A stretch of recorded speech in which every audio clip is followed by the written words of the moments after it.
that I did not know was possible. Good afternoon.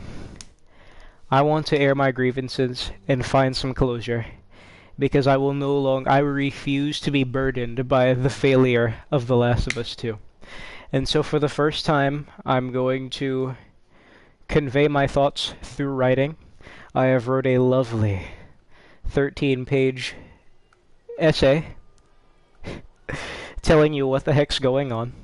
This is bigger than anything I've ever written for school, but I'm not here for sympathy. I'm here for my own closure, and maybe you'll resonate. I don't seek to change your mind about the game. I'm not here to review the game. I'm here to come to terms with my thoughts. Present it, and finally be done with the fan fiction that is The Last of Us Part 2. I'm just gonna raise this a little bit. And now I'm gonna read to you what I've written. This is the only image you're gonna see on the screen, so if you intend to watch this video through its completion, please leave it in the background. And so I begin. Alright, so I think it's been made abundantly clear that my sanity has been dwindling because of this game. And I need to find some closure fast, before I pass the threshold and turn into a troglodyte incel. So for the first time ever, I'm gonna write for the sake of a video. Instead of doing my standard rambling on the spot, because I want to be organized for my sake. And that's something that's important to note. This video is going to be made mostly for me, as I watch my own videos more than anybody else. Please remember that no matter how matter-of-fact I speak in this, it is all just my mindset and my opinion. So before I indulge, I have some disclaimers. 1. I'm not a game reviewer or journalist, and I'm not here to highlight key points about the game being either good or bad. That horse has been beaten to death, and nothing new can be said that hasn't already. If there are points that help me convey my thoughts, they were said by people that put it much better than I could, and I'll try to credit them in a pinned comment or maybe the description. 2. I played the game spoiler-free and without bias. The only things I knew were that it had a divided fan base, and a lot of people kept mentioning golf. I would never enter a game wanting to hate or dislike it, as I'm a very positive person at my core. 3. I am not an OG diehard The Last of Us fan. I've been in this universe for less than a month. I played the first game less than a month ago on my sibling's PlayStation 4, and that inspired me to get a PlayStation at long last. From there, I played the Left Behind DLC, and then immediately went on to play Part 2. 4. I view the second game as objectively bad. Personally, I label it as a cash grab, and I will never encourage somebody to spend money on it. I would rate it at highest, a 4 out of 10. My reasoning for this is because anything higher implies that the game is acceptable, and at its core, and future titles like this are okay. I think that there should be no conversations on whether this is a good or bad game. In fact, if you like the game, I would say that you are wrong for doing so. But I would never be disrespectful. Because, at the end of the day, these are our opinions, and we shouldn't disrespect others for their own opinions. 5. Yes, there can be objectively bad games, even if they work functionally.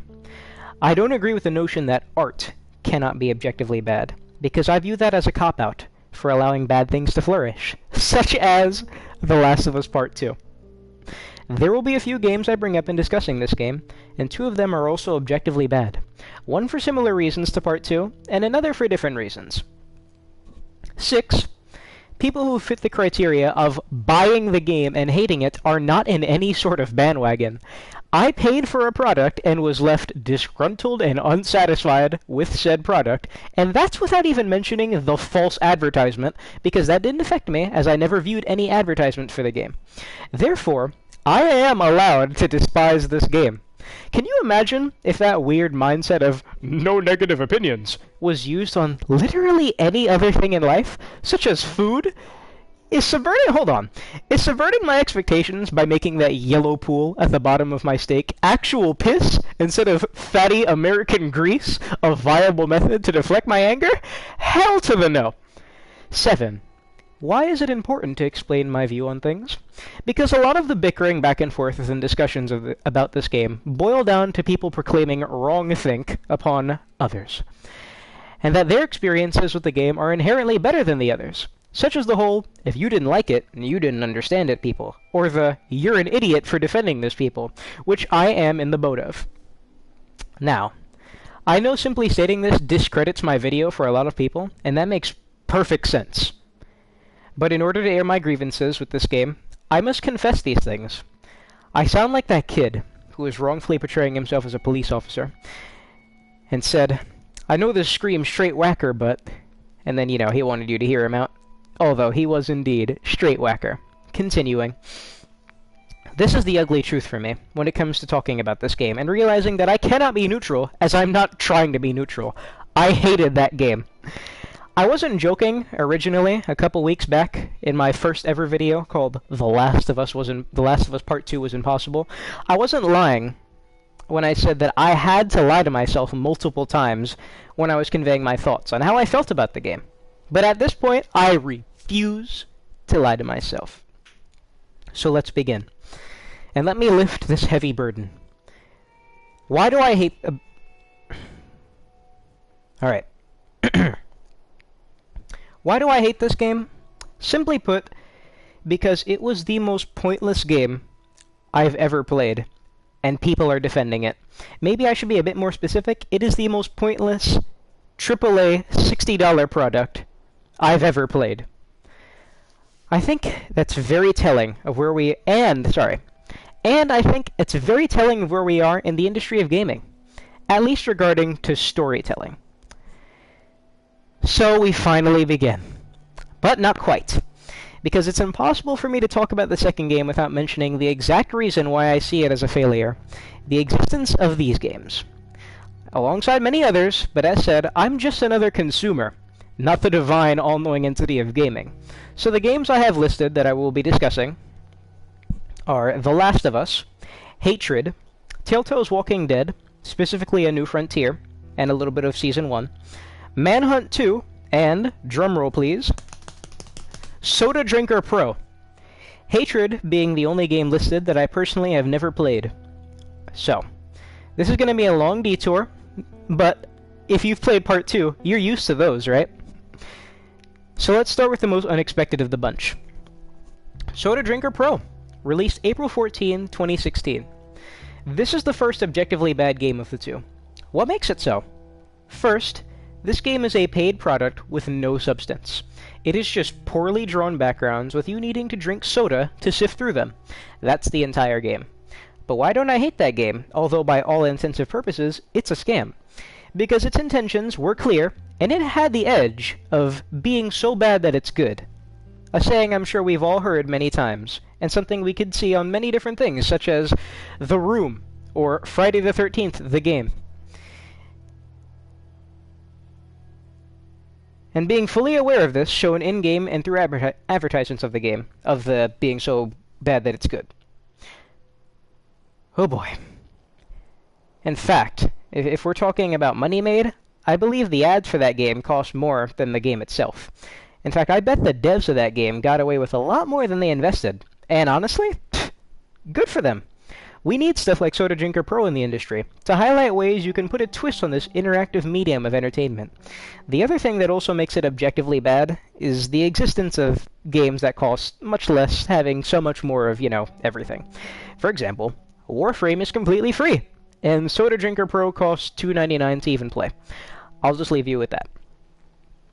Now, the second objectively bad game is Hatred, released June 1st, 2015. Do you remember Hatred? Many people forgot about it, despite it making headlines in the news. I'll reboot your piping. Hatred was a game in which your protagonist hates the world. His name is not important. And he wants to be a martyr. His final words in the game's trailer are something along the lines of, "It's time to kill, and it's time to die," referring to his own death. The game originally faced backlash because of the shock of, "Oh my god, this game is horrible! What's it going to be doing to the kids? All this nonsensical violence!" However, gamers defended its existence because in reality, we already have games where we can commit senseless acts of violence with little to no consequence, such as, Grand Theft Auto, Fallout. If you want to play those games like Skyrim and Fallout, you can just murder every NPC that you see with little to no regards for your own safety. Some of them are essential, so you can't kill them, but you get the point. Manhunt, etc. The difference with this game was that its entire premise was that senseless violence, and its meaning. You were going to kill as many people as you could simply because you wanted to, even if it cost you your life. The game ends with him detonating explosives all throughout New York City, shortly after he is gunned down by law enforcement. Prior to this conclusion, you were just slaughtering people who didn't know any better, be it people just having a party in a house, or a couple walking in some park. You didn't care, as you shot, stabbed, maimed, and executed them without a second thought.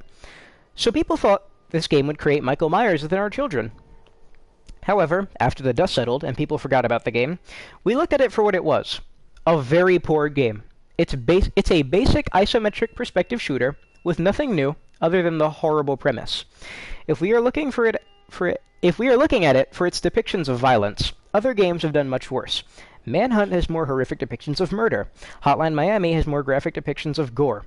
We all saw that the game sucked because it was just edgy and literally nothing else. Objectively bad. A failure on all fronts. Now that we're done with the bad games, let's discuss the good games. All of this has meaning to it, don't worry, but context is important, because The Last of Us Part 2 is a game that fails due to this context. Next up, Manhunt 2, released October 29, 2007. One of my childhood favorites. I remember playing this game on the PlayStation P, on the PSP and the Wii. A game that also garnered controversy due to the levels of violence depicted. I mean, this was a game that encouraged you to do things like lingering behind an unsuspecting man with a sickle in your hand, so that the kill could become more gruesome, and just before you press the button to do the deed, a voice in your head proclaims, "Kill him!" Nobody can deny that game's violence. But the reason why that game won the test of time, and won many of our hearts, was because that game had a story to tell. There was substance to its story. A method to the madness. This was a game that depicted a mentally ill man who was betrayed and in desperate want of getting his life back, unaware until the very end that it was all too late to do that, and so he chose to let go of his guilt the only way he possibly could. Now I know that may seem like a lot, so I'll give you a basic summary of its plot.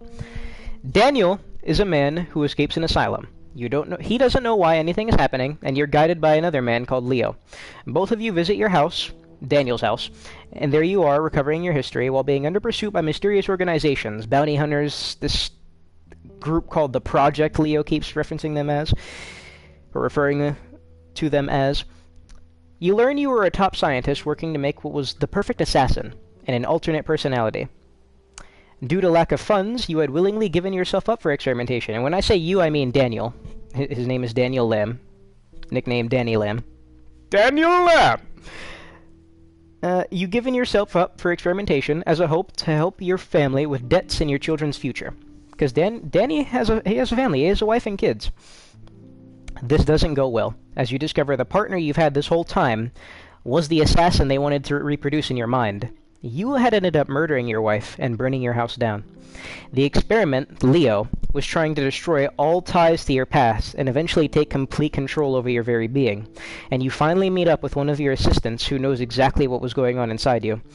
She offers you a chance to rid yourself of this internal demon, Leo, by inducing a deep hypnotic state in which you enter the dark recesses of your mind. Here you view the ghost of the past and the entity itself, Leo. It ends with you burying the body of your wife and awakening on a road under a new identity, and you walk off to the address of your new home. The game is old, but the story is deep, and it's backed by its gameplay. Everything had meaning, and I desperately want that game to be remade, as I think it's a timeless story. Something only the minds at Rockstar Games could pull off. A game I'm honored to have played, although I was young and couldn't give a lick of its story back then. I'm talking very young, like single digits young. And it's also kind of hard to get your hands on it now. Unfortunately, I got rid of my PlayStation 2 and Wii a while ago. Wasn't even my PlayStation. So, continuing with the game that The Last of Us used to be compared to before its fan fiction sequel came out, The Walking Dead, released April 24, 2012. Now, I can make an entire video dedicated to this game's legacy, history, and whatnot, but this is just meant to provide context. I'm going to assume you know all of the entire Telltale's Walking Dead, because I need you to for the sake of this video. That game undoubtedly changed my life. It changed the way I view games as a medium for storytelling, how I viewed the way I treat the ones I love, and that every game is worth playing. Because prior to me playing it 2 years ago, I thought it was part of the most boring video games ever made. Point-and-click trash. How opinions shift. That is a story that could only be told through a game. The level of investment to the characters in that world could only be achieved through a video game. Lee is the nobody that brought me to tears. He wasn't a superhero. He had no mind-blowing skills. Let me say that again. He had no mind-blowing skills. He wasn't a soldier in an army. He wasn't a strong man in a family. Lee was a convicted murderer who had a falling out with his family. Every experience he and Clementine shared was something they learned from and used it to grow. Lee ended up giving his life for Clementine, even in his final moments. A beautiful story of two strangers who became more than just that. But the game didn't end there, as we then had 3 more. However, there's one of those 3 games in the series which stands out above the rest for nearly killing it in the eyes of many. A New Frontier, released December 20, 2016. The Walking Dead established itself as being about Clementine. Even in the first game, despite her never being a playable character at any part, the game was about her and your investment into that girl's well-being. The second game made this obvious to us all. Clementine's story was what The Walking Dead was. So when A New Frontier took this girl and made her into a side character, people were extremely disappointed. The game was never about perspectives. It was about Clementine. And you know what's funny? I really liked A New Frontier, because I felt it was necessary to bring her story to its conclusion in the final season. However, introducing new people and sidetracking established characters ain't gonna fly with a lot of people. In fact, the main thing that kept people invested after A New Frontier wasn't the game's story, the conclusion. No, it was the ending message saying that the next installment is going to be finalizing Clementine's story. And so, what happened in the future, it did. It was kind of a rough process getting there, though. Almost didn't see it happen. And so we got a happy ending. And the games will stand the test of time, more than they already have. The games stayed true to what they were. A long, dark tunnel that always had a light at the end of it that was reached. A bleak and hopeless world where we lost our loved ones. But Clementine endured, and more importantly, survived. All that was lost had meaning. A hero's journey, through and through. Big ups, Clementine. So finally, the most important of the games discussed. The official killer of Part 2, The Last of Us. Released June 14, 2013. I won't talk about those involved in the game's creation, or its production. I'll talk about why it worked for me, and so many. At least I think so many others, you know? All this is subjective. It's compared to Season 1 of The Walking Dead for obvious reasons. Two strangers form an inseparable bond in a world that's ravaged by a disease turning others into flesh-eating monsters. They both tell their stories in similar but different ways. Different enough to distinguish them from each other. The Last of Us puts tragedy in our face, and doesn't let us dwell on it as our characters move on. The only time we dwell on tragedy, even for an instance, is in the death of the beloved Sarah Miller. And even that's for less than a minute. Everything in The Last of Us has purpose, unlike the sequel game. From the cover image of the game to the opening, we as a player understand the tone of this game, and we already get a pit in our stomach, as we understand that Sarah isn't meant to last long. Since Part 2 is portrayed as being bold and brave, let's see where we can call its parent game the same, shall we? The Last of Us has us witness a father watch as his daughter's life slips away in his arms. We see a man discover his ex has killed himself, and how he quickly brushes away that sadness, however present it may be to us. We witness two brothers in their demise, as the older brother puts his younger brother down, due to him being destroyed by the infection, the very infection that brought the world its collapse. And so the older brother, laden with guilt, kills himself seconds after. as he can't imagine a world without his brother. We witness a young girl narrowly escape a horrible fate of rape and murder to a group of cannibals, as she loses control and kills the assailant with no signs at stopping, at hacking away at his face until Joel comes to get her out of harm's way. We see Joel refuse to allow the murder of this child. Let me put it in a more Christian view. The death of this child, even with the hope of her death being used to create a vaccine that would possibly save mankind. You know, a reason for all the turmoil and loss. It's not enough, as no world is worth living without this child. Joel stops at nothing to retrieve her, and even kills the woman who raised this very child, because he knows that she'd just come after her. Pretty dark stuff, huh? The Last of Us puts a spin on the hero's journey that is mesmerizing to watch as you play through the game. It's why I think it does Lee and Clementine's story just a little bit better. The Walking Dead was a great story that played it safe all the way through. It left players satisfied in how it was predictable and surprising at points. The Last of Us portrays the surrogate father and daughter dynamic in a compelling way that goes against the grain. Joel tries his hardest to deny his feelings, and these feelings reach its climax in the infamous ranch scene. Even when Ellie shows this level of vulnerability and tests his resolve, Joel remains steadfast when he says, "You're not my daughter, and I sure as hell ain't your dad. And we are going our separate ways." And even when you think it's done, and Tommy interrupts the two to warn them of imminent danger, we still see Joel's outer shell continue to crack as his shaky voice proclaims, "I got two walking in." There's not a single experience in The Last of Us that's wasted, and we see Joel and Ellie grow from every experience they share, be it separate from each other, such as Sarah's death, or Ellie killing David, or together in the demise of Sam and Henry, or the departure from Billstown. The Last of Us does a brilliant job of giving compelling backstories to characters and explaining them to the audience, while also moving forward its present-day story. There are never any flashbacks of Joel in his 100 days, or him reminiscing thoughts about Sarah. All we get from his 100 days are those two scenes. One where Joel identifies an ambush, and another where he interrogates two hunters in order to learn of Ellie's whereabouts. Nothing is shoehorned in The Last of Us. There aren't any scenes that scream, "It's time to feel sad," or "This person is bad and you really want to kill them," or "This is why this person is doing this thing."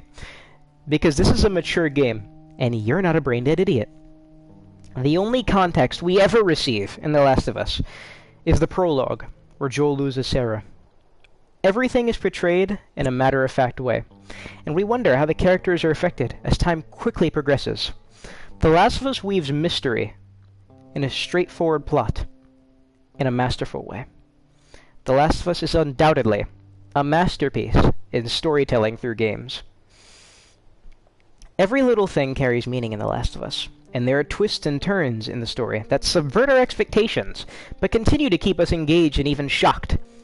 The escape from danger of the infected, and how quickly that shifts into the death of Joel's daughter, which is the catalyst for the story and the man we see change 20 years later. The tragedy of Henry and Sam, another beacon of light in this bleak world, abruptly ended in the single minute of one fateful morning, all the while portraying a parallel of the infamous duo. Ellie and her victory over David, a moment where surely the player is cheering for the little girl they've grown attached to, but that's halted by the realization of the horror and the mental damage said girl has probably suffered from this traumatizing moment. All the way to the end, where our destination was reached through unconventional methods, to the harrowing words of, "She's being prepped for surgery, to then witness the levels of damage Joel is willing to commit if it means saving the life of those he loves, even if it means shielding them from the truth.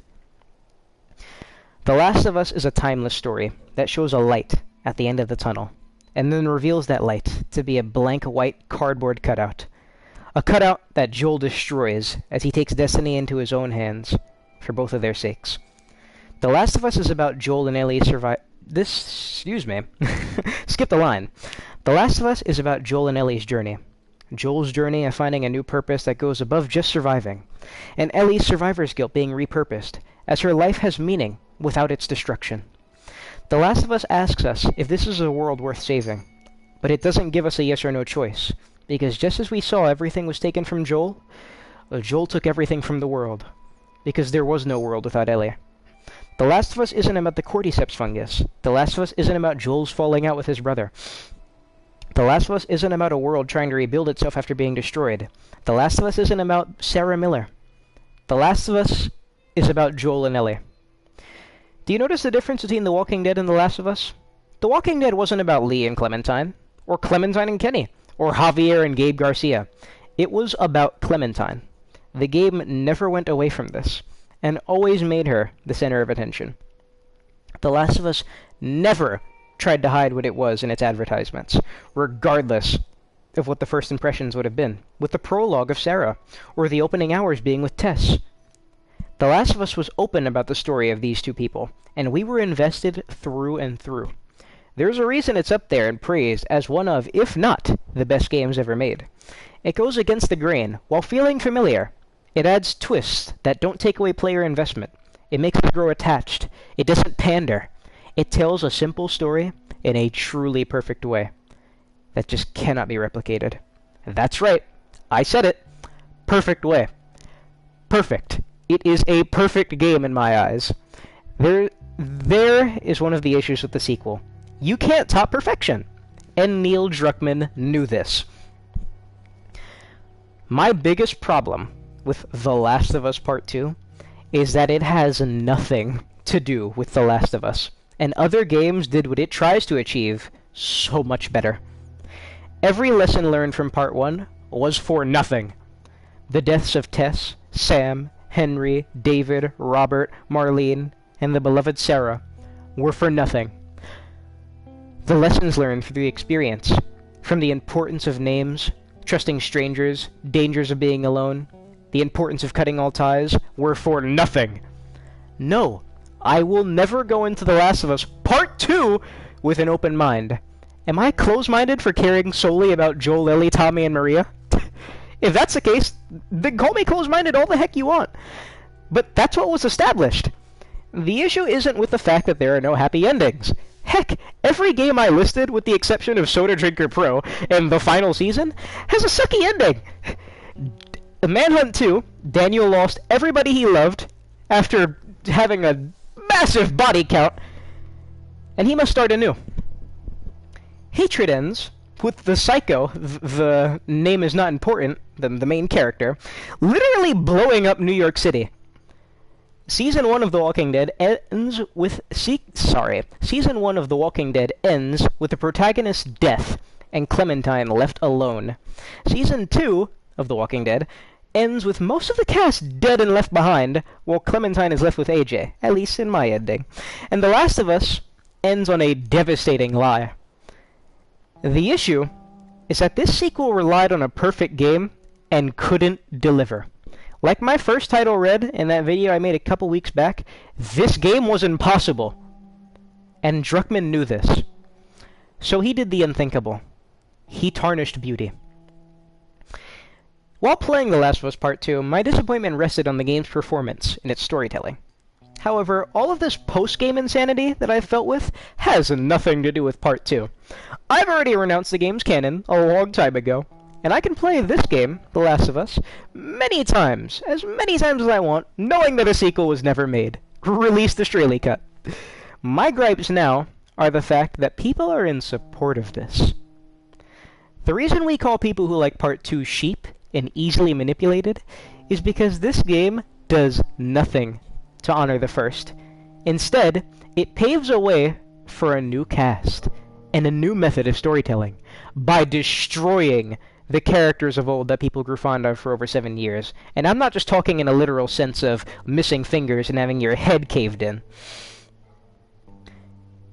You know, I don't even like the flashback sequences of Part 2 anymore. You know, the sections that some people pretend is the only real part of The Last of Us Part 2. I can't even like those, because they're manipulative. The museum flashback of Part 2 is the equivalent of tying me up in a chair, gagging me, peeling the skin off of my legs and arms, then dousing my exposed flesh in lemon juice while rubbing your salt-covered hands up and down my 4 limbs. Then, untying one hand of mine and giving me a revolver, to which I try to shoot and end it all, only to find out that there aren't any rounds in this gun, and then continuing to slow torture me. No, I refuse to be manipulated anymore. I will not lie to myself, and neither should you. If you like this game being Part 2, I know Part 1's on your screen. If you like Part 2 and Part 1, you are a traitor at heart. I watched an interview involving Neil, Troy, and Ashley, the spoiler cast one, and it solidified something I thought shortly after playing Part 2. Because it's something that I think Ashley said. Neil is trying to change storytelling. What she didn't say, this is where I'm coming in again. He tried to change storytelling, and people are eating it up. It's terrifying. I'm sorry, but no. Bold doesn't equal good. Matter of fact, what about The Last of Us Part 2 was bold? Joel dying? Everybody thought Joel was gonna die. So that's not bold. What else? Portraying homosexual characters? We already had Bill and Ellie from The Last of Us 1. Nobody cared. Okay. What else is bold? Showing a transsexual character and how their literal cult is treating them for transitioning? Nope, because that's contrived. Oh wow! A literal cult that has regressed from the rest of society and lives in this old way of life doesn't like the fact that a child is going against their norms. It will go so far as to kill them? Who would have thunk? What about this game is bold again? Because if it's anything that isn't actually just pandering for attention and SJW brownie points, then we have debunked that trash 2,000 times over, and I will not repeat myself, because everything has been said already. Check the pinned comment. So, there's nothing bold about the game that is being touted as stunning and brave. It disrespects everything from the first game. What does this game have left? Looks? Okay. It's a $60 AAA title released in the latter half of the year 2020. It's supposed to be a gorgeous game in visuals, sounds, and functionality. Good job on literally making a game! What does this game have left? Because I'm struggling to find out. Neil Druckmann enacted a vision he had 7 years ago that was denied because Bruce Straley saw that his vision was not realistic for the mature narrative that the game was pushing for. Bruce Straley kept him in check, and together, their vision was completed. There's a reason why the most profound games are done under such massive teams. There's a reason the strongest narratives have a team of writers and directors. So there is a balance, and the execution is met. There is a reason why presidents have advisors. The Last of Us Part 2 was one man's vision, and he had nobody to stop him. He let his rage from 7 years ago linger and brew in his mind.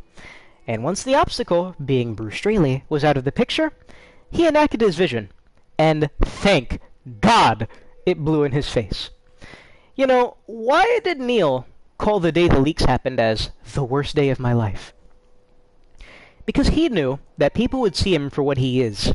A liar who will stop at nothing to destroy an IP due to his salt. The reason why this game was falsely advertised is because Neil knew this game was impossible to truthfully advertise. The reason he has not acknowledged a single critique of this game is because he knows that it's trash, and that he's wrong. So, he'll simply stay in denial by ignoring it. Kinda like how Epic Games did Fortnite Save the World. And we all know how that game went. Dead and buried. Have you noticed that throughout this entire video, I've barely talked about anything specific in The Last of Us Part 2? That's because there's nothing to talk about with that game. It was built through misery, with the idea of misery. Playing it is misery, every character engaged with is misery, and its outcome is reflective of that misery.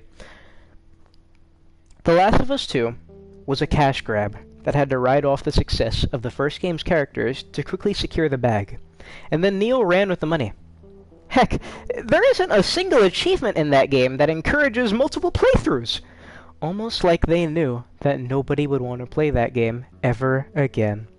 And idiots like me who were interested because of the controversy did the idiotic thing of buying the game because it couldn't have been that bad. Lesson learned.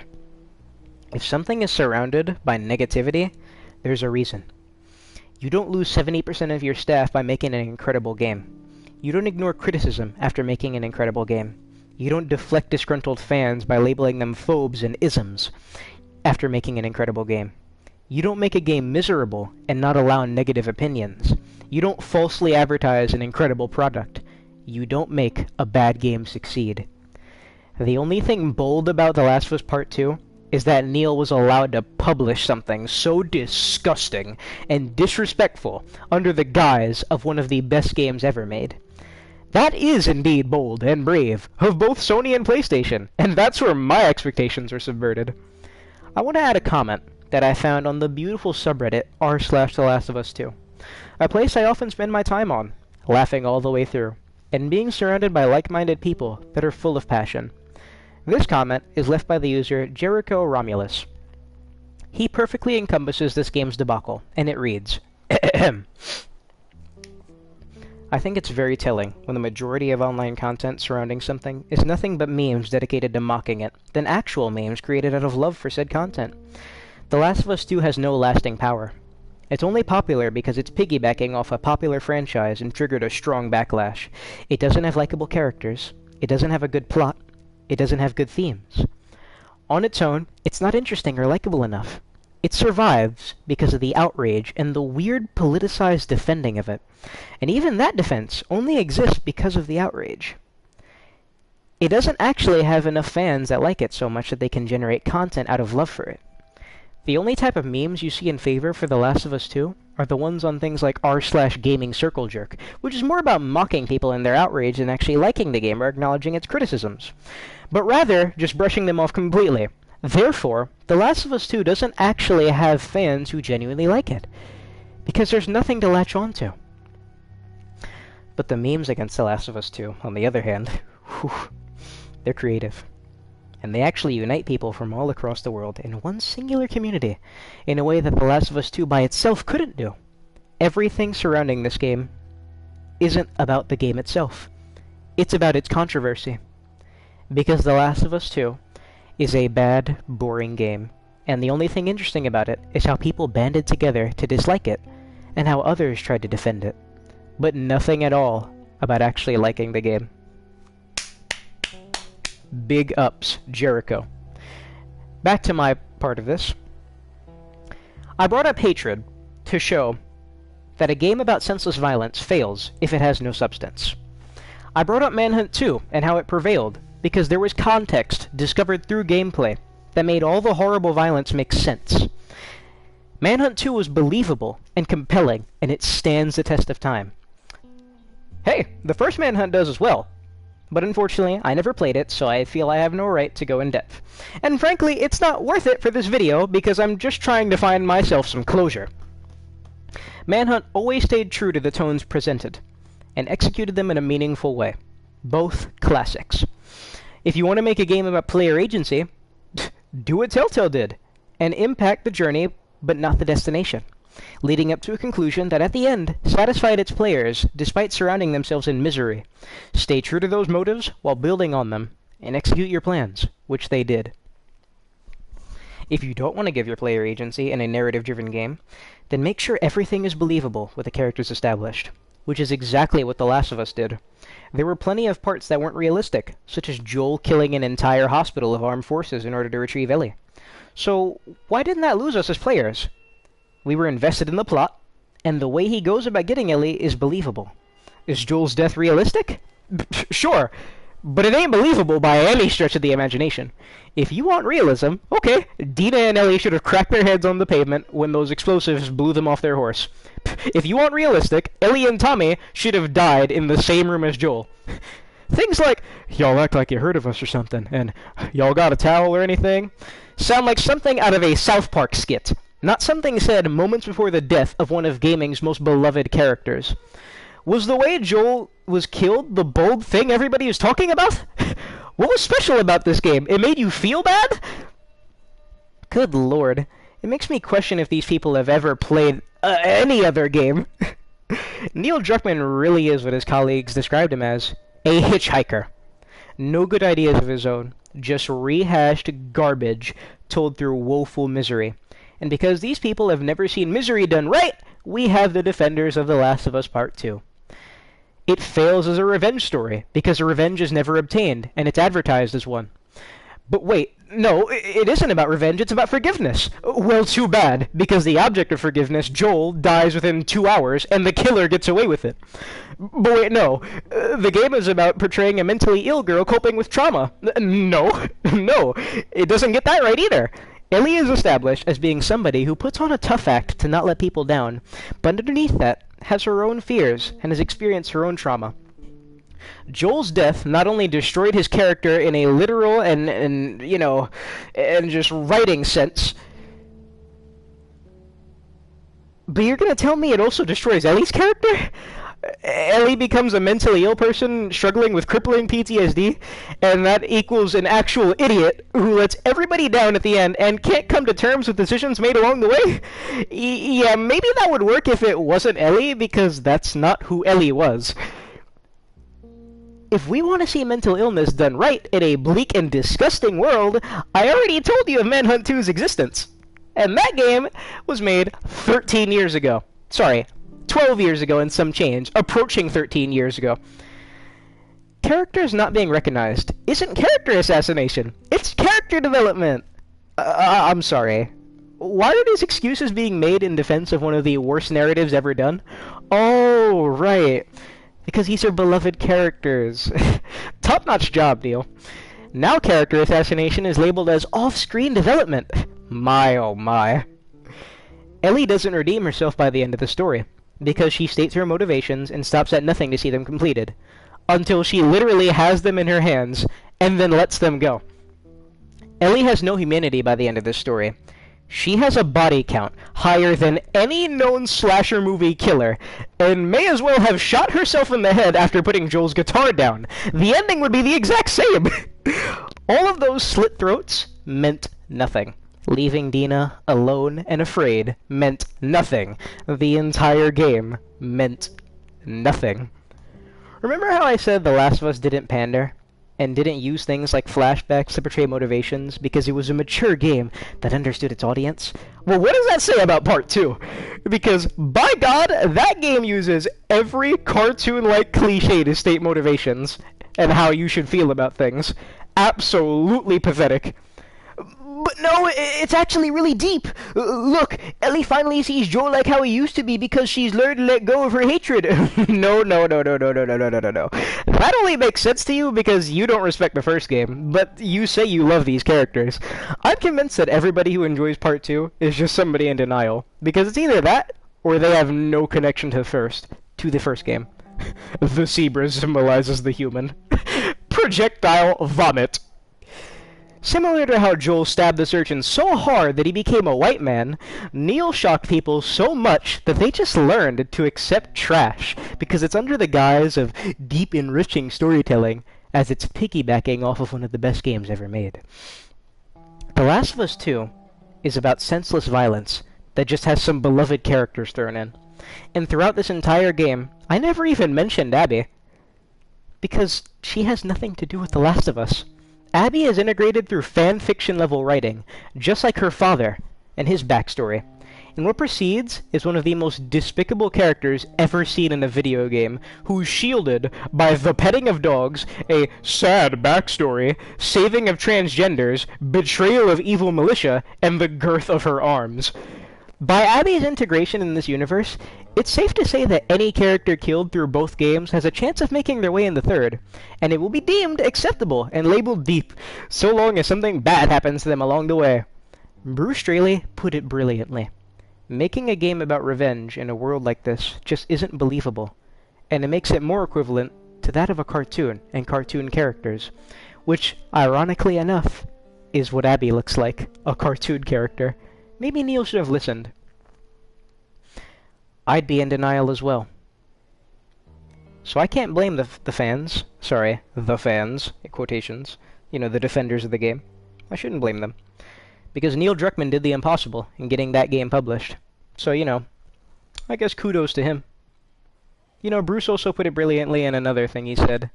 In, like, some Reddit AMA. You can't love Ellie without Joel, and vice versa. And if Joel's arc is completed, Neil saw only one thing to do. Destroy him and everyone associated with him. Good job, Neil. So what did I learn from The Last of Us Part 2? I'd say two things. One, which is something I already had the mindset of, that being, not everything should get a sequel, because there's a thing called being too good. The other thing that I learned is that people are very, very easy to manipulate emotionally.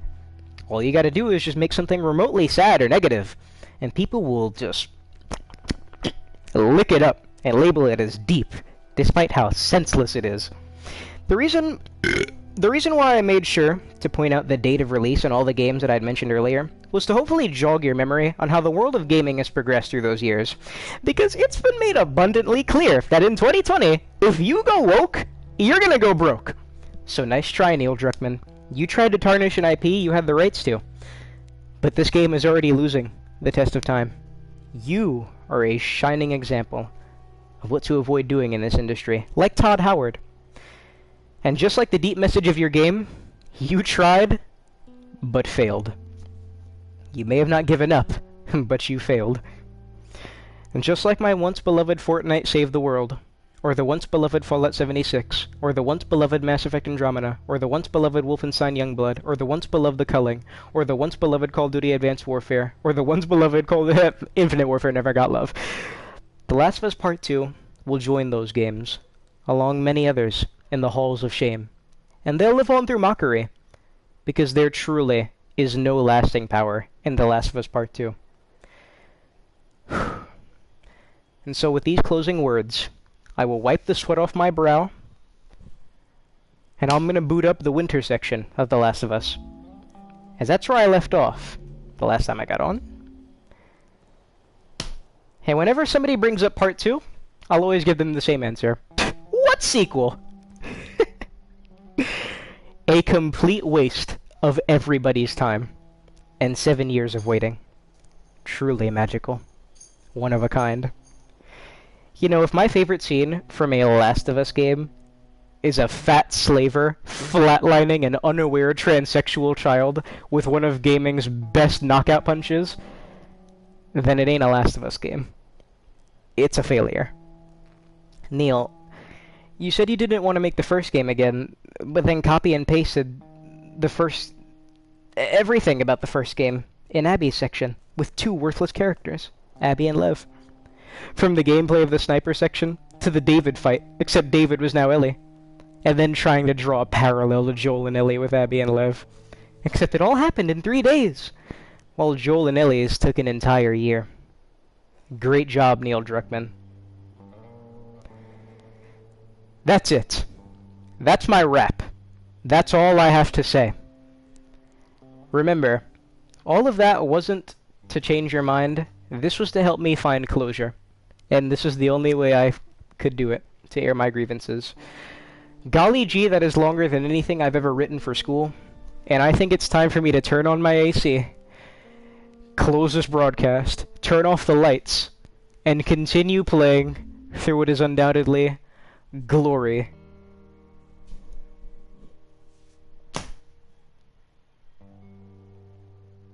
Thank you, guitar riff. And thank you for listening. I'm getting out of here, and getting much-deserved rest and respite.